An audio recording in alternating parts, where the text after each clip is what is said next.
Hi friends, welcome to Beautifully Bookish Bethany. Today's video is going to be a 24-hour challenge where I'm going to see how many short books I can read in 24 hours. This is my own little 24-hour challenge readathon and I'm going to vlog the experience. I have quite a number of short books and novellas that I need to get to this month, and I thought it would be interesting to try and see how many of them I can get to in the next 24 hours.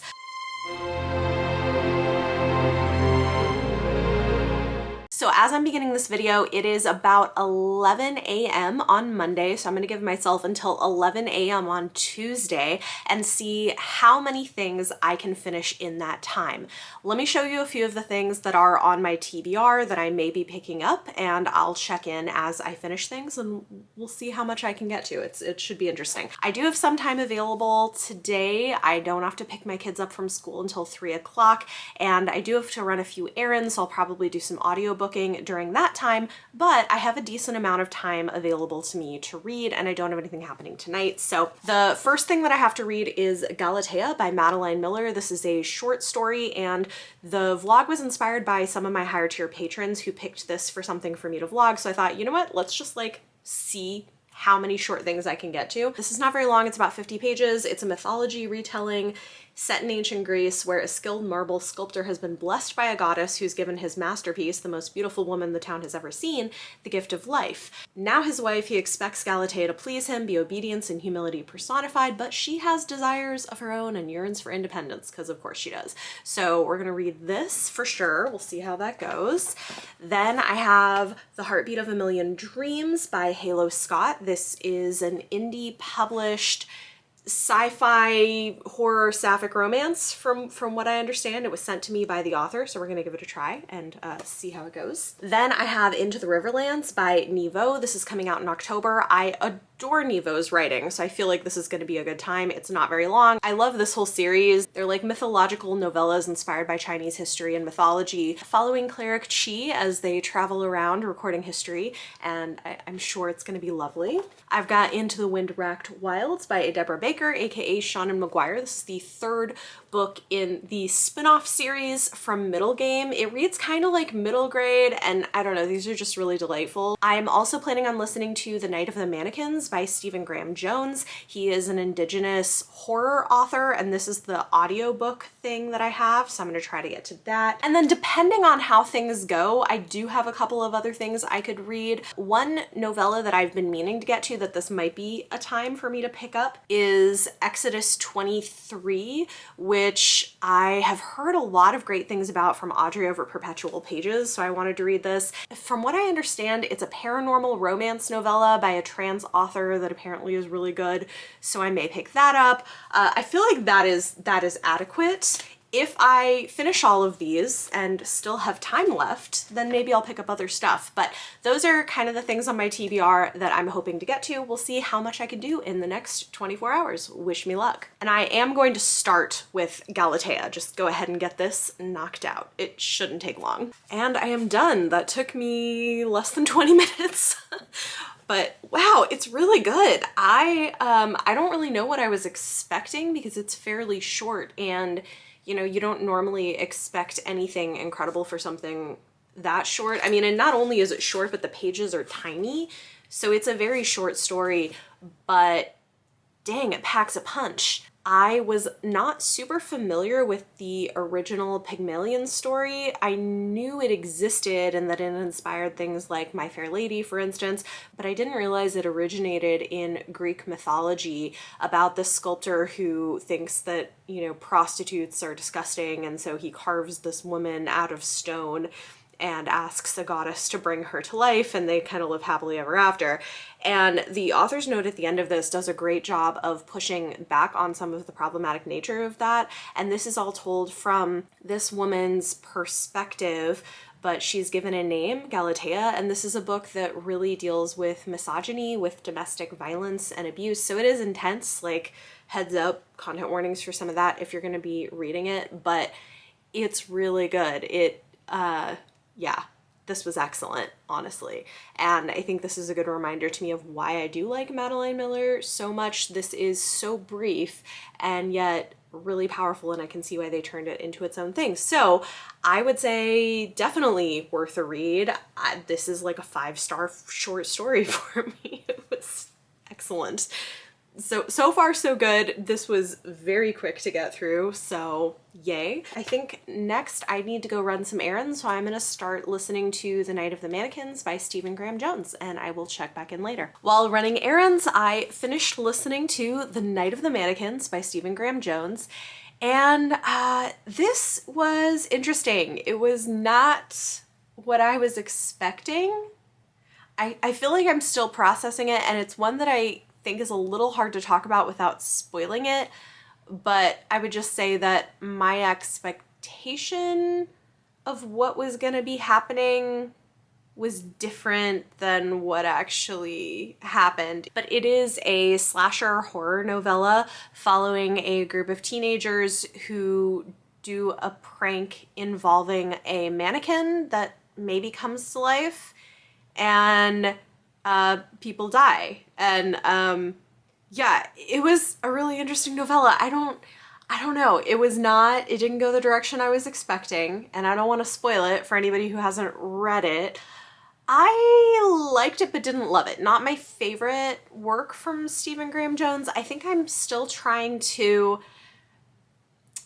wrap my head around what he was trying to say or do with this novella, because I do think that there is some interesting messaging, maybe about the end of high school and moving on with life and how that can be loss and that can change things.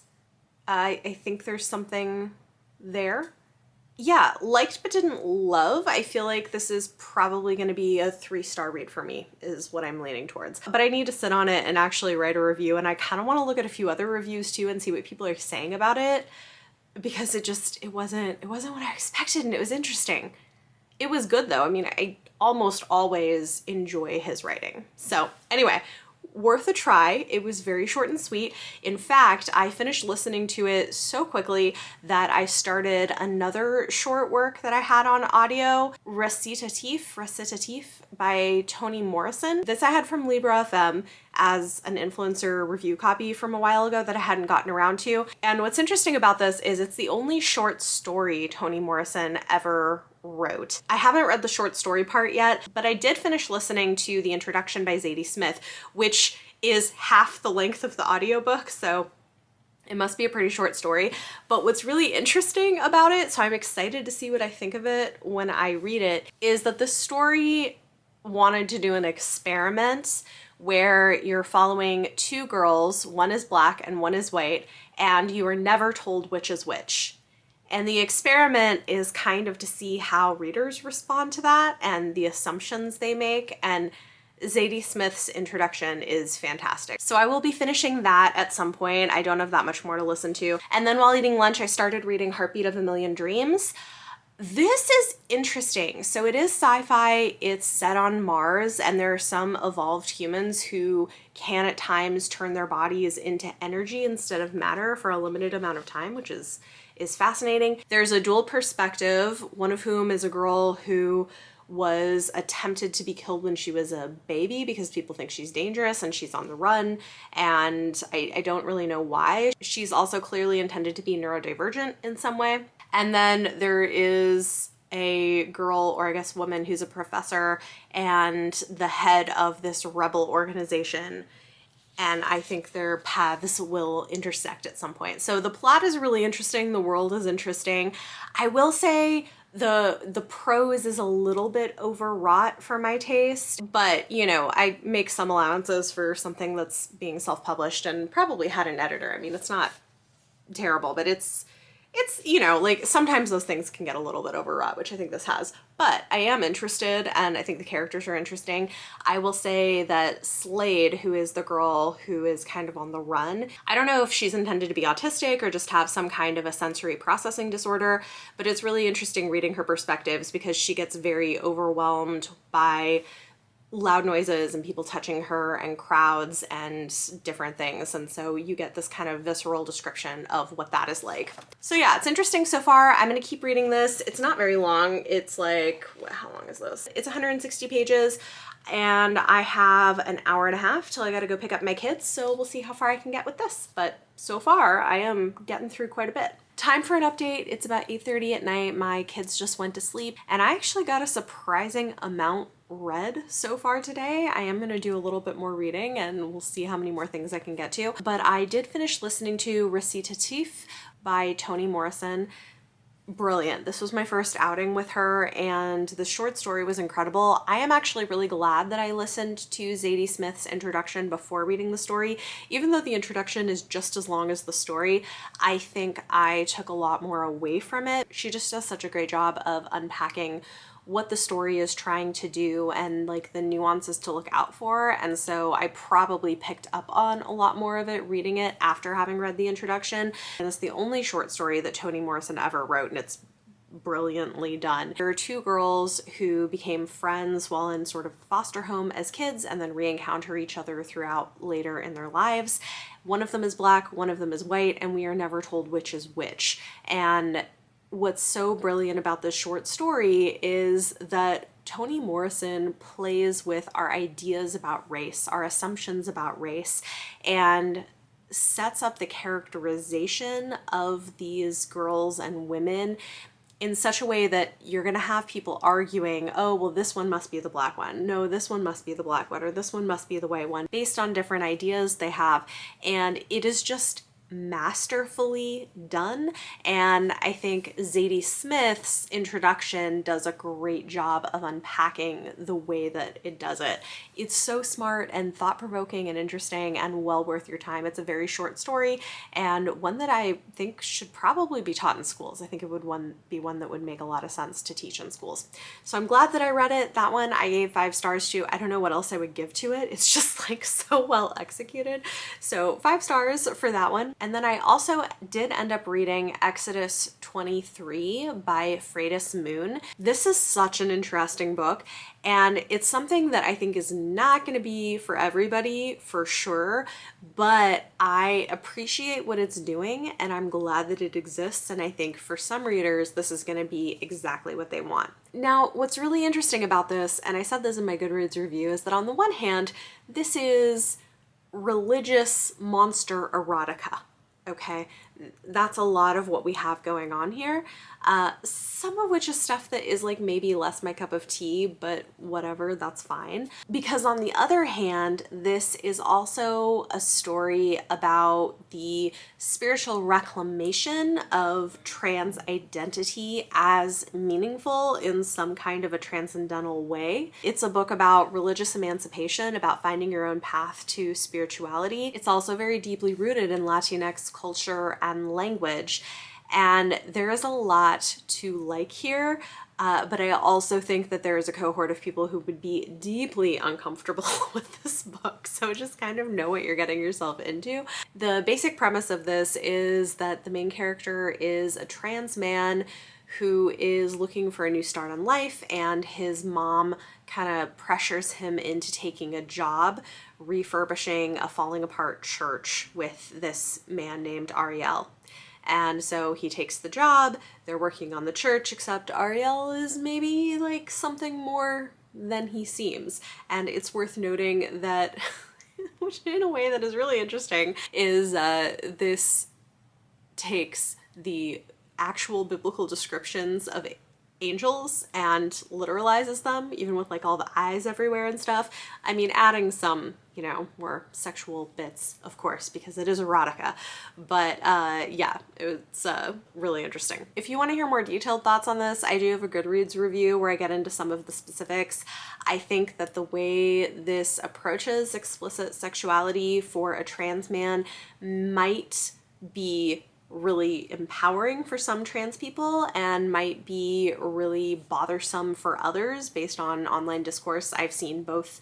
I don't think either answer is correct, but the author is a non-binary trans person and they've written this in the way that it feels empowering and right for them, which I think is great. So just kind of do your research before you get into it. I think if you are deeply Catholic or something similar, this might make you uncomfortable. There are a couple of very explicit scenes that take place in a church sanctuary. There is kind of a sexualization of worship and prayer. So like, you know, as a recovering former evangelical, there were definitely a couple moments that I was like, oh, okay, wow, this is okay. But again, I appreciate what this book is doing, and despite the fact that on its face it's this like religious monster erotica, I think there are some deeper themes going on here, and it's pretty well written. So maybe check it out if that sounds up your alley. It was not entirely my thing, so I gave this 3.5 stars and rounded up to 4 on Goodreads, but I appreciate it for what it is. So with that said, I have finished 4 books so far, which I'm actually pretty happy with. I am going to keep going with a physical book that I had started earlier, and we'll see what progress I can make. We'll see what I can get through before 11 o'clock tomorrow. I've still got some hours. I'll check back in. Good morning. My kids are off to school. I am eating breakfast. I finished one novella last night, and I am reading an e-arc of another one, so I will do an update once I've had my breakfast. I am now drinking my coffee, and it is almost 9 o'clock in the morning, so I have about 2 hours left in this challenge. So I'm going to do a quick update on what I've finished so far, and then we'll see what I can do to finish it out before 11 o'clock. Last night I read The Heartbeat of a Million Dreams by Halo Scott. As I said yesterday, it is an indie title that was sent to me for review from the author. It is science fiction with a bit of a fantasy edge to it, I would say. I would probably call this sci-fantasy, and there is kind of a slow burn sapphic romance in it, but I wouldn't call this a romance. It has, you know, a romance subplot. I think I had mentioned that one of the main characters is clearly neurodivergent, maybe autistic, and so that's something that continues through the book. In terms of plot, this is set on a futuristic version of Mars where there are colonies, and the people who have been sort of confined to Mars are, I think they call them star children.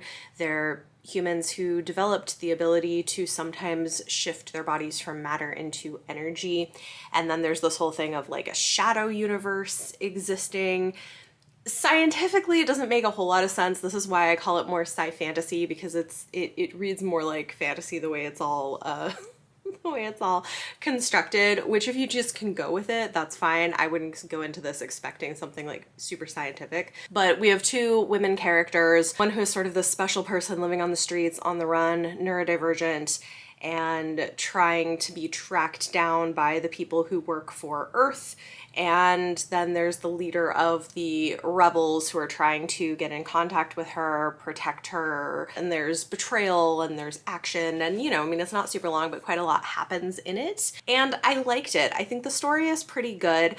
I would say with the writing, it's interesting. It took me a while to get into it. I think when I first started reading it, I was like, this feels a little overwrought, a little overwritten.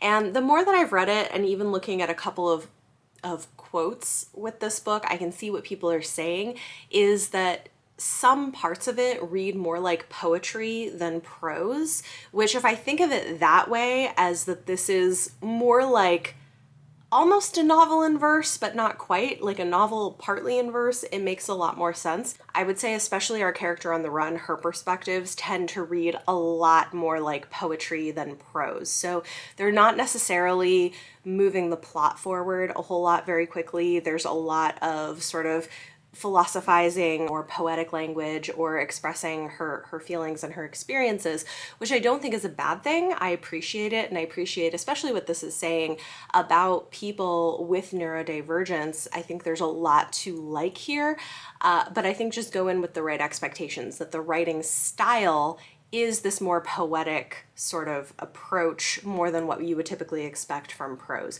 So if you enjoyed something like, say, what is that one? The one that everybody likes by Amal Omatar and Max Gladstone. What is that? What is that book? Okay, hold on. I know like probably people are watching this and they know exactly what I'm talking about. I'm gonna find it. Oh yeah. This Is How You Lose the Time War. So if you like something like This Is How You Lose the Time War, which is science fiction has a love story, but it is more poetic and uses a lot of that kind of descriptive language. I mean, this isn't quite like that. This is a little different. It does have more plot to it. It does have more description to it than that.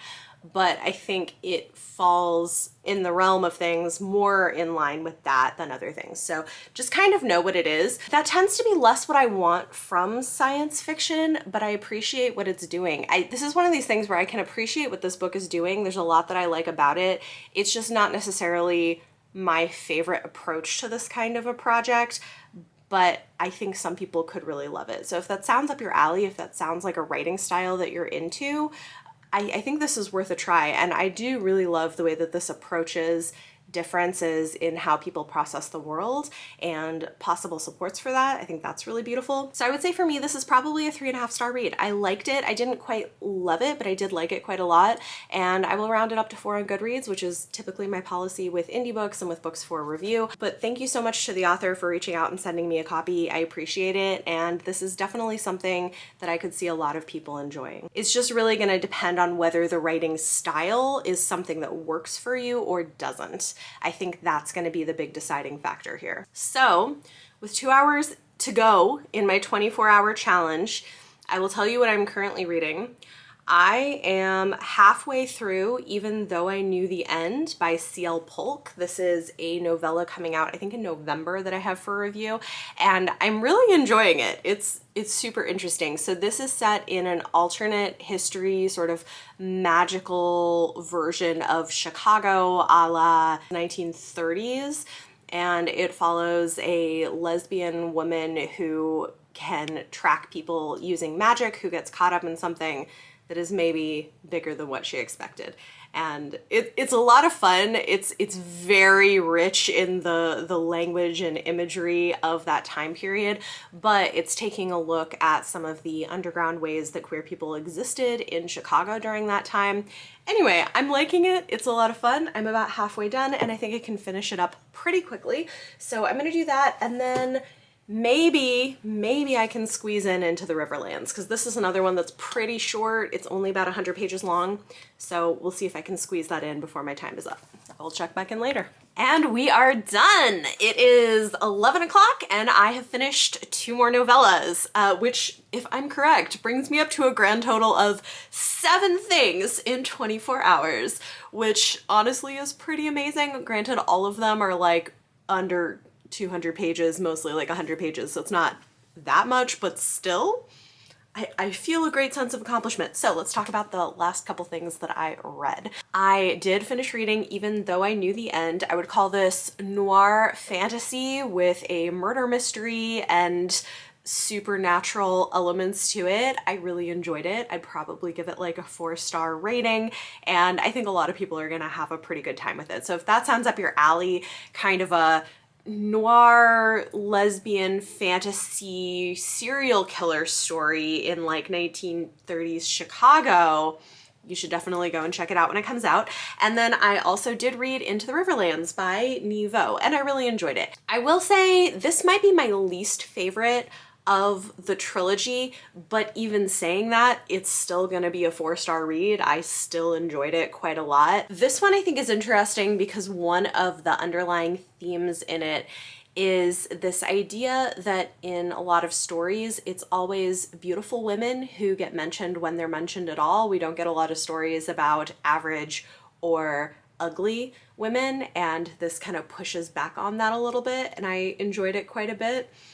It was just a good time. It's a novella, it's less than 100 pages. I don't want to say too much about it, but if you've enjoyed the rest of the Singing Hills series and you like Cleric Chi, you should definitely pick it up. Thank you to Tor.com for this. So, wow, I got through 7 things in 24 hours, I gotta say. That's pretty awesome. If we're looking at ratings, the highlights were Galatea, which took me by surprise because it's very short and I read it very quickly, but I loved it, and I'm glad that I have a copy on my shelves. And then Recitatif, which was not even originally on my TBR for this, but Toni Morrison is brilliant, and clearly when I have you know, the emotional bandwidth to do so, I really should read some of her full-length novels because it was excellent. But I enjoyed everything that I read. I had a good time. I knocked out some things on my TBR, and hopefully this gives you all some good things to check out as well if you were looking for some short fiction to have in your lives. So yeah, that's the video. I now need to go edit and upload this because this is my video for today because I do not have a lot of stuff done ahead of time. Talk to me in the comments down below. Let me know your thoughts or feelings on anything in this video. Let me know if you've read any of these books or are interested in them.